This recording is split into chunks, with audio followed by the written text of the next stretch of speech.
MLC అభ్యర్థులు ఖరారయ్యారట. 3 పార్టీలకు సంబంధించిన ఎమ్మెల్సీ అభ్యర్థులు ఖరారయ్యారు. బీజేపీ నుంచి ప్రేమేందర్ రెడ్డి బరిలో ఉండబోతున్నారు. సో ప్రేమేందర్ రెడ్డి గారు లాస్ట్ టైం కూడా ఆయనే ఉన్నారు.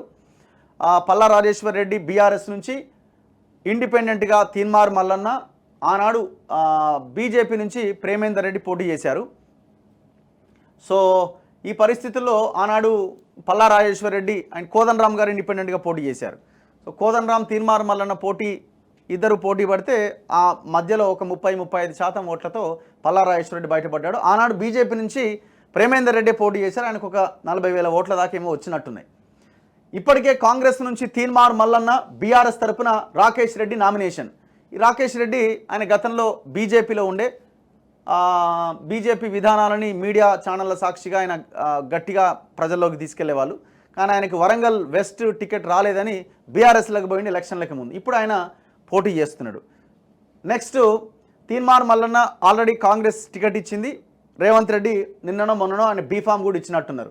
నేడు నామినేషన్ వేయబోతున్న బీజేపీ క్యాండిడేట్ ఈ నెల 27వ తేదీన వరంగల్, నల్గొండ, ఖమ్మం ఉమ్మడి జిల్లాల గ్రాడ్యుయేట్ ఎమ్మెల్సీ ఉప ఎన్నిక. నేటితో ముగియబోతున్న నామినేషన్ గడువు. ఇక స్పీడ్ అందుకోబోతున్న ప్రచారం.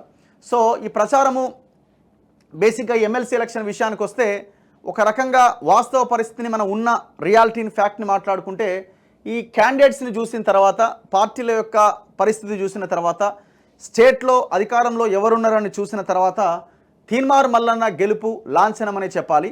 ఇది వాస్తవంగా మనకున్న ఫ్యాక్ట్.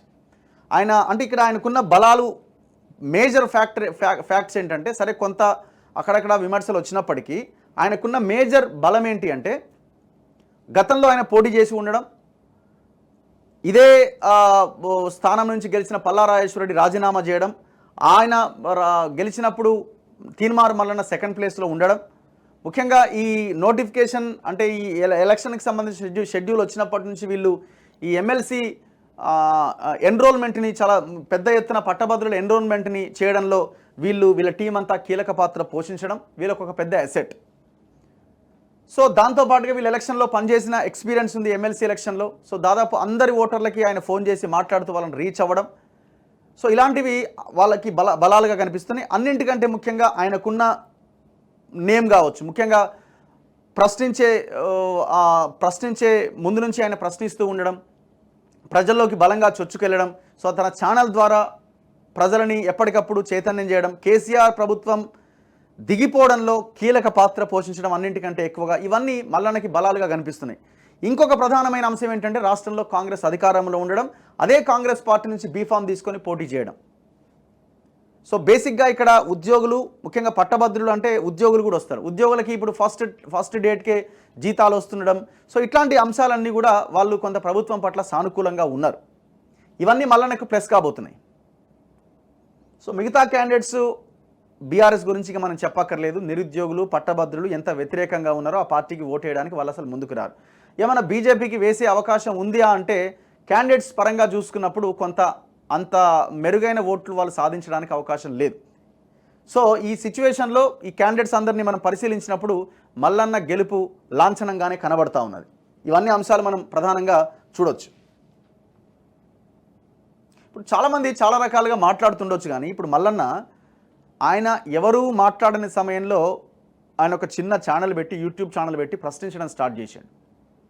ఏ మాట కామాట ఈ కేసీఆర్ మీద చేస్తున్న ఆర్గ్యుమెంట్స్ని, వాదనని చాలా బలంగా తన ఛానల్ ద్వారా, తన మార్నింగ్ న్యూస్ ద్వారా బలంగా ప్రజల్లోకి తీసుకెళ్ళగలిగినాడు. ఈ విషయంలో మనం ఖచ్చితంగా ఒప్పుకొని తీరాల్సిందే.